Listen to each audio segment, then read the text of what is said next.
Hello, Internet. Mr. Big Skiz here.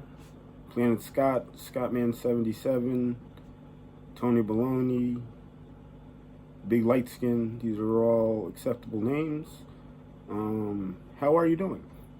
I'm doing okay. This here is going to be my first official YouTube sports commentary video. I'm recording this on my phone, so it's not going to have any fancy editing or anything. Yeah, this is my first foray into actually trying to make real YouTube content. A lot of my past stuff is just me playing my music, which music's my main thing, but I like sports, and I used to do a little sports writing, small time stuff, but there was a time I kind of wanted to get into that, and eventually I just realized writing's kind of a pain in the ass. So I want to start making videos. I'm a pretty funny guy, I think. I have a good personality, but it doesn't always come across on camera, but hopefully the more I do this, the better it'll get. So I'm kind of just winging this. I don't really have a script or anything. I'm not planning on doing too much research for this video, but hopefully if I continue doing this and it gets better, the quality will get better. Also, me and my friend started a podcast because he has all the podcast equipment. We've only done a couple episodes, but I have no idea what it's called or where to find it. But yeah, I'll keep you guys posted in terms of that. Now into the video. It seems like every offseason there's a new storyline about the NFL being racist. And I seem to have, it's something I feel passionate about because I'm a black guy. And so when I hear that something's racist, that catches my attention. I want to see why people are saying that. And sometimes you feel like you're stuck between a rock and a hard place as a black person, because you're like, on one hand, I don't want to just disagree every time I hear somebody say something's racist, because I don't disagree. I think that racism exists and it's a big problem. But a lot of times when I hear other black people complaining about racism, I really don't firmly believe that there's a solution in mind. Sometimes I think they're just complaining for the sake of complaining, and it's, the way I live my life, that's totally useless. Like, you complain to get a point across that nobody's paying attention to. Once people are paying attention, you actually try to come up with a solution. So with all that said, a solution is the exact opposite of what Brian Flores decided to do. This whole notion that because he got information that the Broncos and the Giants interview were sham interviews, a lot of people think that's a smoking gun. That's not a smoking gun. This type of stuff happens. And, it's complicated, because I believe in affirmative action when you're talking about a regular job. Because if it's just some, goofy office job, if you have two people that have the exact same qualifications going in for that job, chances are they're going to be able to do the job the exact same way, because they were trained and schooled to do one job a very specific way, and there's not too much creativity or uniqueness that's really supposed to go into the job in the first place. So in that instance, I'm like, yeah, if there's a company and that specific company has a disparity where over a stretch of time, the percentage of white people getting hired is super duper high, and like no black people getting hired, then yeah, I don't mind affirmative action in that case. But when you talk about football, there's so many factors that go into being a good coach. And quite frankly, the head coach is overrated anyway. Like, the head coach is the overseer, so what he does is extremely important. It's hard to win without a good head coach.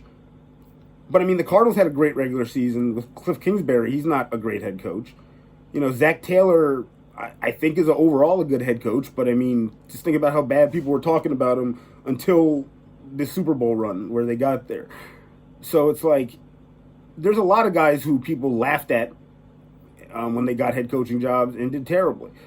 I remember, was it last year? Yeah, it was like last year before the Jets hired Saleh. A lot of Jets fans were clamoring for Mike McCarthy just because he had success in previous head coaching experience. Does anybody really believe Mike McCarthy's a good head coach? The minute Sean Payton says, I'm ready to come back, McCarthy's out of Dallas, and I think we all know that. So it's not an exact science. And you can't assume why an owner likes a coach. And this whole notion that Like we had 3 black head coaches last year. We have 2 now, and we have a few other minorities. Saleh is Arab American. Ron Rivera is Mexican American, and I don't know what McDaniel is, but they say that he's mixed race. So, okay, it's like black people don't make up 50% of the population, so why do you expect them to be 50% of the coaching population? Why do you expect them, even in a regular job, like, yeah, you need to have affirmative action so that black people don't get totally railroaded, but to expect there to ever be a situation where black people make up half of a workforce when they only make up 12% of the population, and especially in the NFL where since only men are eligible for those jobs, you're talking about basically 6% of the population. So it's just tough to really think that it's going to be totally down the line equal. And I guess the thing that is so confusing to me is, well, what about every other race? But there's no Asian people that know how to coach. There's not more than one Hispanic person that knows how to coach. There's not more than one Arab American that knows how to coach. I mean, so do other races get any representation? Because sometimes I feel like black people forget that there's other races other than black and white in this country. They think that we make up like 40% of the country. We make up 12% of the country, guys. So just think about that before you start making these arguments. And in terms of Brian Flores,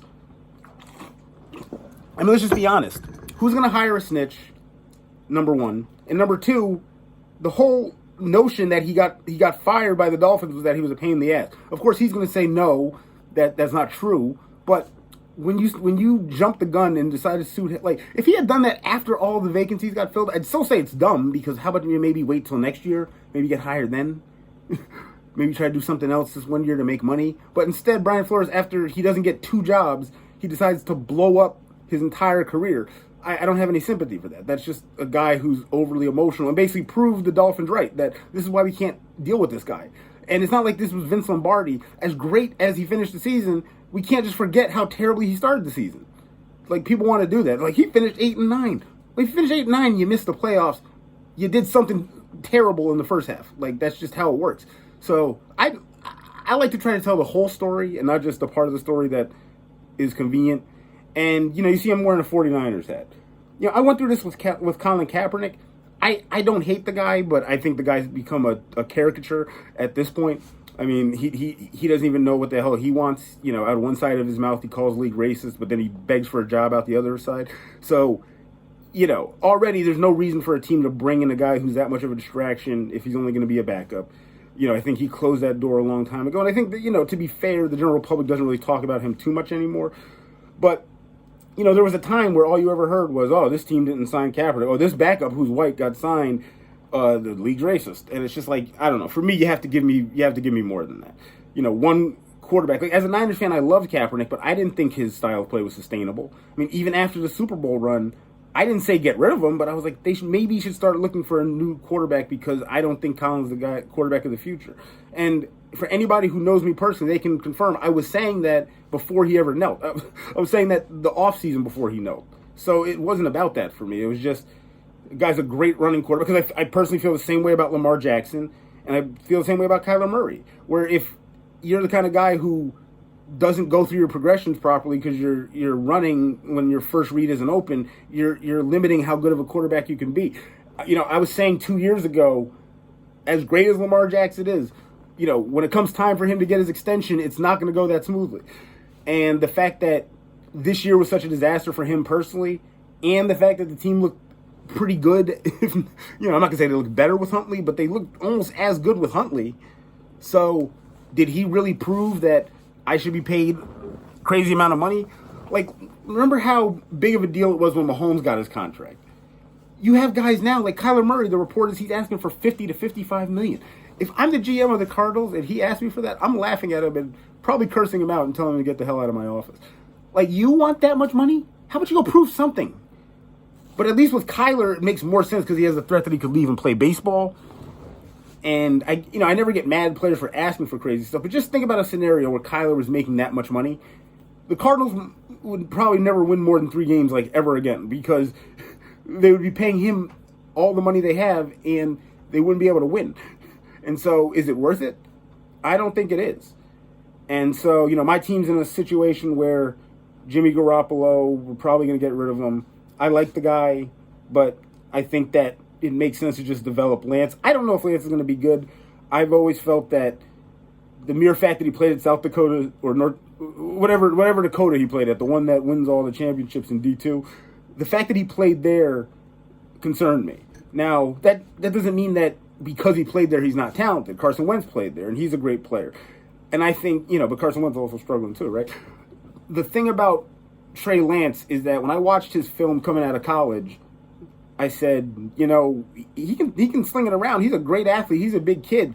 But yet, I didn't see him have to throw into one open window or one tight window, rather. Every window he threw into was like wide open. And my reasoning was because when you play at the school he plays at, not only, like, it's not just that, I'm playing D2 instead of D1. You're playing at such a juggernaut team that the disparity of talent that you have between the team you're playing with is so huge. So I was like, there's nothing in this tape that shows me he's actually going to be able to be good in the NFL, except for the fact that he's a big kid with a big arm and he's a great athlete. So I always thought sitting him for a year was the best option. Now you at least got to see what you got with him.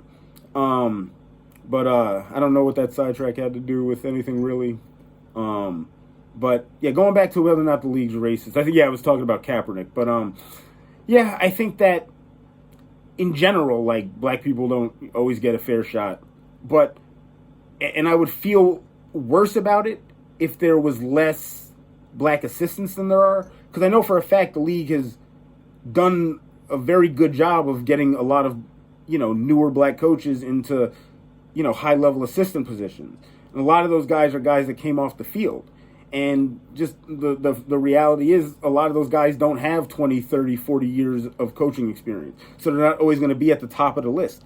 And, what happened with Mike Tomlin back in 2005, where he only got an interview because of the Rooney Rule and nobody knew who he was, but he impressed the team so much that he got a job, that's an anomaly. Usually the guys who get the job, they're, pretty established. And just one more point on Flores. I think I stated how I feel on that, but it just took another level of absurdity when he said now that the Texans are in the lawsuit. Because it's like, they interviewed you, you're already suing the league. So why would they hire you? And by the way, the coach they fired was black. The coach they ended up hiring was black. And this is the thing that I'll never understand. They're racist because they fired a black coach. Well, the guy they hired was black. Well, they only did that because they were being called racist. Well, where does it end then? I mean, there's no solution. And that goes back to what I was saying before. If that's your answer, then you don't care about solutions. You just want to bitch and moan. Like, racism exists, but I'd rather, when you call somebody racist, that's a pretty heavy thing to say. So I've always thought, how about save that for when it's actually, important. Like, don't just throw racism around and become the boy that cried wolf. We're basically becoming that as a race. So, yeah, it's unfortunate. But the whole argument that, 80% of the players are black, so there should be more head coaches. But I just think that, there's not, like I said before, there's not a whole lot of black assistants that are really high level. And by the way, I believe Bieniemy and Bowles, killed their chance of getting a head coaching job because of how they performed in their last games. So it's like, it happens. It's life. And what I would say to Brian Flores, if I knew him, if I was talking to him personally, if he somehow ever sees this video, I would say, hey, look in the mirror. You're assuming that the only reason you didn't get a job is because you're black. Maybe you're not as good as you think you are. And even though you don't think you're a pain in the ass, you're suing the league. Just try to figure out how that doesn't make you a pain in the ass. Like, I've never seen somebody act more ridiculous. Like, this is almost more ridiculous than Kaepernick, because Kaepernick at least had played in the league longer. Like, when we signed him to his extension and he took a very team-friendly deal, I mean, I felt indebted to the guy. That's one of the reasons why, even though I didn't think he was the world's greatest quarterback, I had no issue with the guy. And then all of a sudden, like, even when he knelt, I didn't hate him for it, but I told my friends who were watching it with me, well, he's not going to play in the league ever again. And they're like, what are you talking about? And I said, he just pissed off every owner in the league. Congratulations. Now, he still played the rest of that year. The Niners tried to sign him to an extension. A few years later, the one team in the league that actually has a system he could work in, the Ravens, offered him $900,000 contract for 1 year. Everybody said, oh, that's an embarrassment. That's insulting. Why would you play for that little money? Well, if it's actually about playing football, you would do that. because that's how you get a chance to get seen again. That's how you get a chance for maybe, somebody to know that you can play. But if you playing is just a myth at this point, and every year that passes, it just is another year you haven't played, you're not entitled to anything. And that's the thing I think a lot of players forget, because this is not the NBA. You're not bigger than the league. The league wants to keep up, a good image, so they want to keep the players happy in general, so the players don't, embarrass them. But in the end of the day, the NFL doesn't need... There's no player that's bigger than the league. If a player says, you know what, I'm going to leave because I'm not happy, the NFL like, fine. We're not going to lose a drop of money because you leave. If LeBron James or Anthony Davis or somebody just decided to leave, like, that's a big deal in the NBA. It's not in the NFL. And people like Kaepernick don't think that. And Brian Flores, you're a coach. You're a way less of a big deal, dude. Like, what are you thinking? You think you have power? You think you have clout? What makes you think anybody's gonna take this seriously other than black people on social media who are like, yeah, Brian, like, I hate to break it to you, those people supporting you isn't gonna do much for you.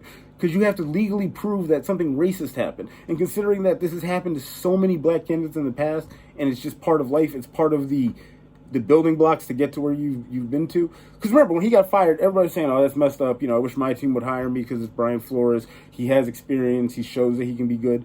He heard that and said, oh, yeah, everybody wants me. I can basically do whatever. I can sue the league and still have a chance to get hired. So, yeah, it is what it is. I think that because the league's so popular, everybody wants to jump on the it's racist bandwagon. It's just not true, in my opinion. But, it is what it is. So, that's all I really have to say about that. This video got pretty long. I was going to talk about some other things, but I don't want to make this super long. But yeah, I'll try to upload at least once a week, hopefully more than that.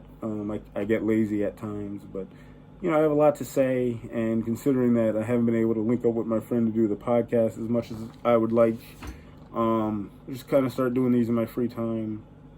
And next time I'll try to have a script and make it a little better. So, all right, take it easy. And the league might be racial. Can't say it's racist.